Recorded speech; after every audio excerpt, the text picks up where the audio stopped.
semua? Sehat Ibu.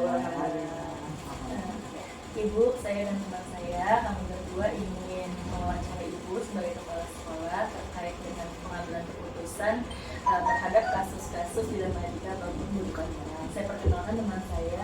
Saya Nurulita Fitriani Ibu dari Rawasari 01. Ya. Saya sendiri Rosita ya Ibu ya. Ibu, kita izin ya Bu, saya langsung mulai ya Bu. Ibu, di sekolah ini pernahkah Ibu menghadapi suatu kasus yang berkaitan dengan dilematika ataupun bukan orang? Pernah ya Bu Rosita. Di suatu tempat pasti ada aja gesekan atau apa ya, problemnya ya. Pernah ketika itu saya menemukan seorang guru mengajarnya masih menggunakan metode ceramah. Masa berganti dan zaman berganti. Pastilah kita ngikutin perkembangan zaman. Anak sekarang dengan anak dulu beda. Jadi ya saya temukan ada guru yang masih menggunakan metode ceramah. Bukan tidak boleh ya mengikuti perkembangan zaman dan anak sekarang supaya saya minta tolong diganti ya Bu metodenya, kita biar sama-sama anak enak, kita pun enak. Jadi kalau metode ceramah kan membuat anak boring. Terus terus kalau anaknya nggak konsen, dia belum sarapan, ngantuk, tambah ngantuk, tambah males. Anak sekarang beda kan ya.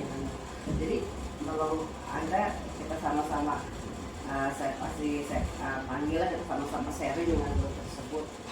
Kalau kayak gini anak ini begini akibatnya, jadi nggak seperti dulu lagi. Jadi kalau kita ubah ya metodenya dengan cara ya pakai metode yang baru yang membuat anak tertarik dengan Pertanyaan berikutnya Ibu ya. Selama ini bagaimana Ibu dapat mengidentifikasi kasus-kasus yang merupakan dilema etika atau bukan moral? Baik ya, selama ini kalaupun ada problema kita dan saya selalu sharing ya, bahasa sekarang sharing ya, sharing dan minta pendapat ya, dari Wakasek, guru senior atau guru yang untuk apa ya, apa sih kita pendapat saya seperti ini, Wakasek seperti ini, guru senior seperti ini, guru yang bisa dapat seperti ini, kita ambil yang mana yang terbaik. Berarti berkolaborasi seperti itu ya. Pertanyaan selanjutnya Ibu, selama ini bagaimana Ibu menjalankan pengambilan keputusan di sekolah Ibu, terutama untuk kasus-kasus di mana ada dua kepentingan yang sama-sama benar atau sama-sama mengandung nilai kebajikan? Langkah ini. Cara Ibu bagaimana caranya? Bagaimana caranya mengambil kebijakan? Iya. Kalau ada kepentingan yang sama-sama benar. Jadi dua-duanya merasa sama-sama benar. Nah itu menengahinnya gimana gitu. Si guru merasa benar ceramah Ibu gitu, ceramah udah bagus kok gitu. Nah tapi Ibu merasa anak tuh kan yang Ibu bilang perkembangannya kan gak kayak zaman dulu gitu. Nah itu caranya gimana? Baik ya, pasti setiap orang mempunyai apa ya, keputusan yang apa namanya tuh pendapat pasti kita harus hargai, harusnya dengan lapang dada gitu ya. Tapi ya pendapat dari A dari B pastilah ada negatif positifnya. Saya ajak guru tersebut, kita bicara baik-baik, kita sama sharing, saling menilai ya, apa sih dampak negatif positifnya dari metode itu. Jadi kita tuh saling ini loh Bu, kalau ini dampaknya seperti ini, kalau ini dampaknya seperti ini. Jadi ya kita saling inilah, saling apa ya, mari kita sama-sama mengerti ini dampak positif dan negatifnya. Kalau kita sudah sama-sama saling memahami, insya Allah ada jalan keluarnya untuk mengambil keputusan yang terbaik. Jadi berarti sharing melihat dampak positif dan negatif untuk kedepannya seperti ya Bu. Baik, Ibu, pertanyaan selanjutnya, langkah-langkah atau prosedur seperti apa yang biasa Ibu lakukan dalam penyelesaian kasus tersebut? Langkah-langkahnya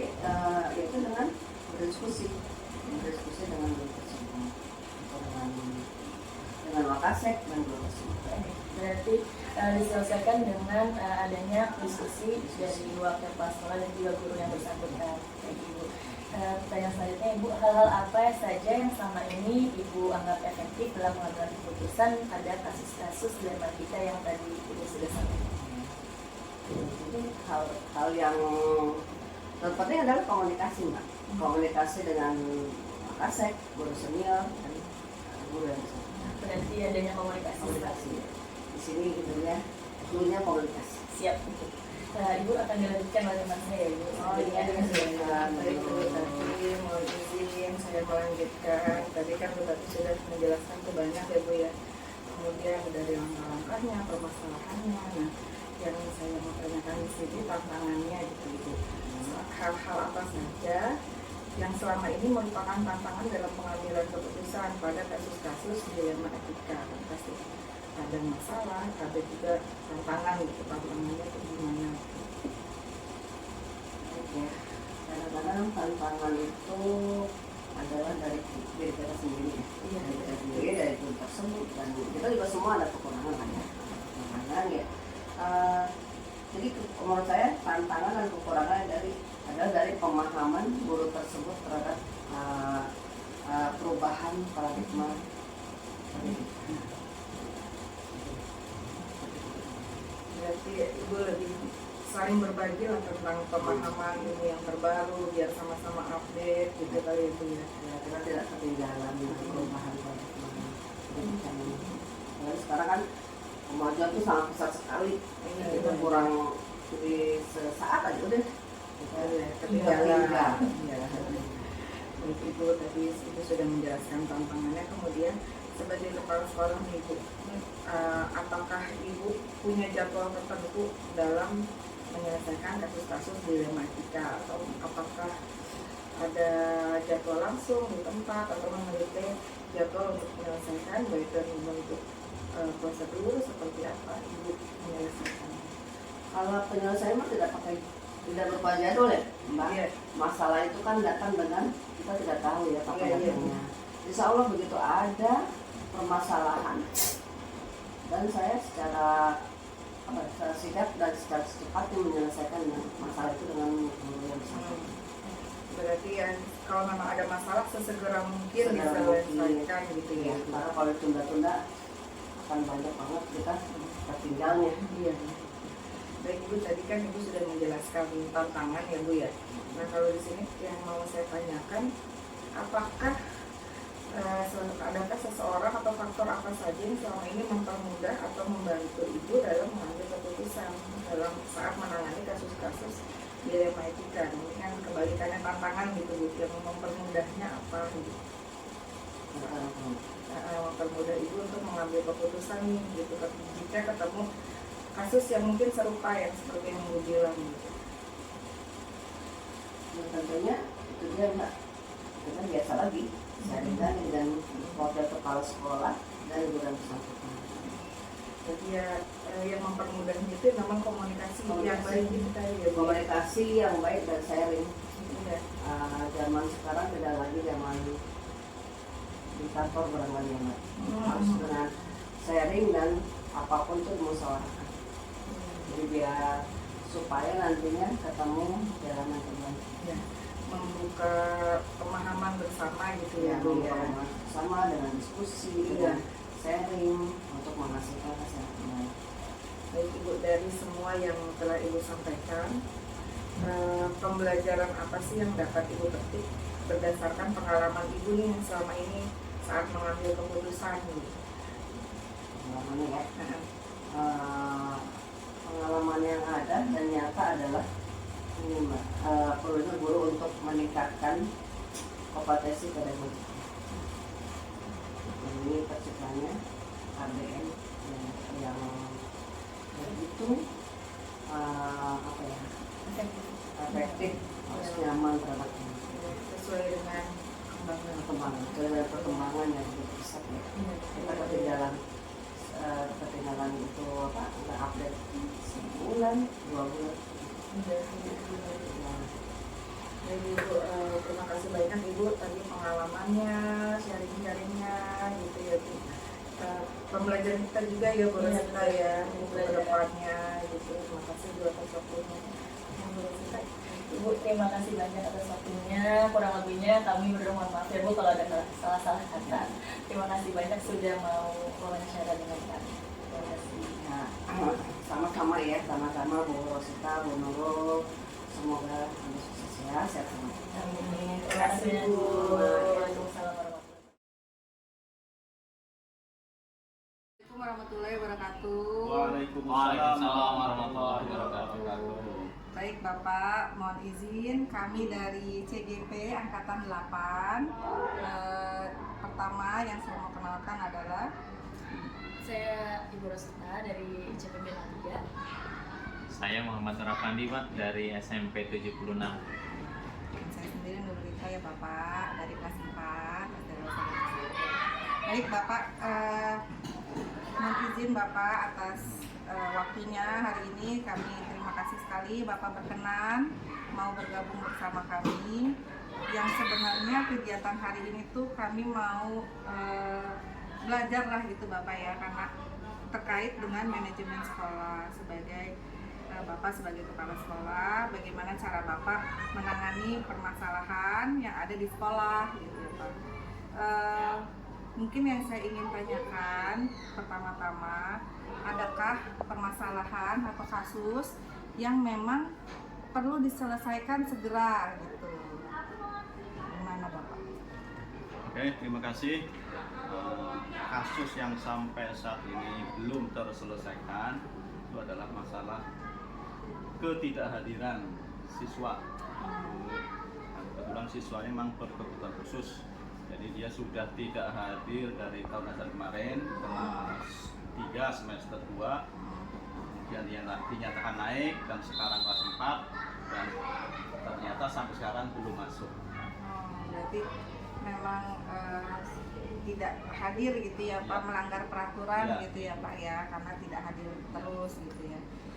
Kemudian berkaitan dengan masalah tersebut, itu gimana Bapak mengidentifikasi nih kasus-kasus yang merupakan dilema etika atau bujukan moral seperti yang Bapak sebutkan tadi kasusnya.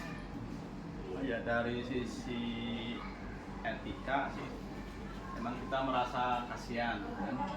Tapi dari sisi moral, ya karena sudah melebihi persentase ketidakhadiran, ya itu merupakan pelanggaran kan? Jadi pelanggaran tetap pelanggaran. Makanya saya selaku kepala sekolah koordinasi dengan kelas ya, membujuk orang tua dan anak untuk bisa hadir soal mengikuti pembelajaran seperti teman-teman. Ya. Baik Bapak, terima kasih. Kemudian selama ini nih Pak, berkaitan tadi bagaimana Bapak menjalankan pengambilan keputusan di sekolah Bapak, terutama untuk kasus-kasus di mana ada dua kepentingan yang sama-sama benar atau sama-sama mengandung nilai kewajiban. Memang ya agak dilema ya. Itu ya, pertama saya konfirmasi dulu dengan guru kelas. Apakah memang pelanggarannya memang benar-benar pelanggaran? Setelah konfirmasi itu jelas pelanggaran, ya lanjutkan ya koordinasi dengan guru kelas, kemudian komunikasi dengan orang tua siswa, kemudian masukan-masukan dari guru kelas, masukan dari orang tua siswa. Saya sebagai sekolah saya bawa ke rapat guru untuk mendapatkan masukan dari ya supaya lebih komprehensif dari guru-guru. Masukan-masukan yang berupa data-data gitu ya Pak, data-data yang valid lah gitu ya Pak. Baik Bapak, itu mungkin dari saya. Selanjutnya dilanjutkan ke teman saya, Nur Afandi. Ya, baik Pak, mohon izin melanjutkan pertanyaannya Pak. Dari kasus yang sudah Bapak sampaikan tadi tentang ketidakhadiran siswa yang memang sudah cukup lama Pak, kira-kira langkah-langkah seperti apa Pak atau prosedur yang seperti apa yang biasa Bapak jalankan Pak? Satu, yang pertama jelas koordinasi dengan guru kelas. Yang kedua, berusaha berkomunikasi dengan orang tua siswa. Dan selanjutnya berkomunikasi juga dengan guru-guru lain dewan guru di sekolah. Kemudian Pak, menurut Bapak kira-kira hal-hal apa saja Pak yang selama ini Bapak anggap itu sebagai cara yang efektif dalam pengambilan keputusan pada kasus-kasus yang ini kan kasusnya tentang dilema etika ya Pak ya. Kira-kira apa yang efektif yang bisa dilakukan? Selama untuk kasus ini ya, Iya. ya mungkin untuk kasus-kasus yang lain itu yang efektif itu adalah ya, koordinasi ya, koordinasi dengan guru kelas. Ya. Kalau perlu koordinasi dengan guru-guru yang lain. Oke, Pak. Jadi hal yang efektif, cara yang efektif berarti ini harus koordinasi ya Pak. Koordinasi, selalu koordinasi. Kelas dengan pihak orang tua maupun Yang pihak tidak diselesaikan sendiri. Iya, betul sekali Pak. Baik Pak, terima kasih Pak. Selanjutnya pertanyaan terakhir dari saya Pak. Kira-kira hal-hal apa saja Pak yang selama ini merupakan tantangan Pak dalam pengambilan keputusan pada permasalahan yang menyangkut dilema etika Pak? Oke. Untuk kasus ini yang terasa sekali tantangannya adalah komunikasi ya, komunikasi dengan orang tua. Secara tempat tinggal dia berpindah-pindah. Iya Pak. Kita datangi rumahnya ternyata sudah pindah dan tetangga terdekatnya tidak tahu kemana pindahnya. Kemudian dihubungi secara virtual ke aplikasi juga sudah tidak aktif. Jadi komunikasi kami terputus. Oh. Nah, itu yang tantangannya. Iya. Jadi tantangannya ini pada komunikasi yang memang tidak bisa lancar ya Pak ya. Oke baik Pak, terima kasih Pak. Ini selanjutnya pertanyaan berikutnya akan disampaikan oleh Bu Rosita. Silakan Bu Rosita. Bapak izin saya melanjutkan pertanyaan ya Pak. Pertanyaan berikutnya, apakah Bapak memiliki sebuah jadwal tertentu Pak untuk menyelesaikan permasalahan dilema etika yang tadi sudah Bapak sampaikan? Memang harusnya ada jadwal. Tapi untuk membuat jadwal kan harus ada koordinasi dengan guru kelas, ada komunikasi dengan orang tua murid. Nah, berhubung orang tua murid terputus komunikasinya, jadi kami tidak bisa membuat jadwal. Jadi sampai tadi ya nggak pakai jadwal, kita diselesaikan secara langsung aja. Jadi diselesaikan secara langsung dengan orang tua murid. Iya. Baik Bapak. Pertanyaan selanjutnya, apakah ada seseorang yang membantu Bapak dalam menyelesaikan permasalahan dilema etika terkait kasus tersebut? Ya, yang membantu kami dalam mengambil keputusan dalam hal masalah etika ya orang-orang terdekat sekitar kita, dari guru kelas, guru-guru yang lain juga, orang tua di sekitar orang tua murid yang bermasalah. Kami juga butuh informasi dari mereka. Berarti banyak pihak ya Pak yang Banyak pihak membantu yang ya. membantu. Alhamdulillah ya Pak. Nah, pertanyaan terakhir Bapak, dari semua tadi yang sudah Bapak sampaikan, dari mulai kasus, langkah-langkah ya Pak, dan dari orang yang membantu juga, adakah pembelajaran yang bisa Bapak petik dari pengambilan keputusan dalam kasus dilema etika tersebut? Ya, untuk kasus ini pembelajaran yang saya rasakan adalah perlunya menjaga keharmonisan ya di antara warga sekolah, guru kelas, guru-guru yang lain, termasuk orang tua murid. Jadi, apa jadinya kalau misalnya hubungan tidak harmonis, padahal kita perlu koordinasi. Kalau tidak ada keharmonisan, kita tidak bisa koordinasi. Ya betul Bapak, setuju saya Pak. Jadi harus ada keharmonisan ya Pak dalam suatu lingkungan sekolah. Ya. Terima kasih Bapak. Oke. Baik, Bapak, terima kasih banyak atas waktunya, atas kesempatannya, atas ilmunya yang telah dibagikan kepada kami gitu ya, terkait dengan manajemen sekolah yang berkaitan juga dengan dilema etika atau rujukan moral. Bagaimana Bapak sebagai kepala sekolah menangani masalah-masalah yang berkaitan dengan dilema etika dan rujukan moral ini.